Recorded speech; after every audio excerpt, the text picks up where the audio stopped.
Ce soir, je voudrais entendre une histoire dramatique. C'est quoi, grammatique? Dramatique. C'est quand il y a plein d'ennuis. Oh, flûte, j'aime pas du tout ça. Une histoire qui fait peur. On n'ose même plus écouter. Mais souvent tout s'arrange à la fin. Parfois, ça s'arrange pas du tout. Alors je voudrais, s'il te plaît, une histoire tout à fait dramatique. Le joueur de flûte. La veille de Noël, au sommet du grand donjon de Hamelin, le guetteur attendait l'heure de la relève. Il faisait un froid terrible. Soudain, il demeura stupéfait. Seigneur, qu'est-ce que c'est que ça? Voyons, ce ne sont pas des loups. On les entendrait hurler. Sainte-Hermeline, des rats. Il y en avait des millions venant du fond de l'horizon comme un fleuve, grimpant les uns sur les autres, couinant et culbutant.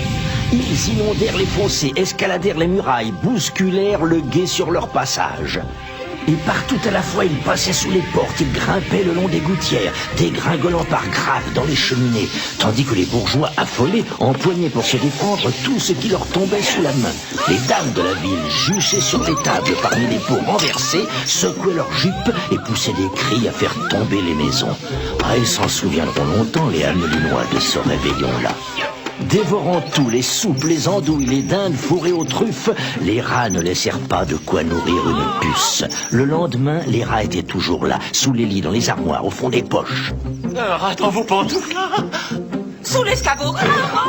Dans votre bonnet. Vous ouvriez un tiroir, 10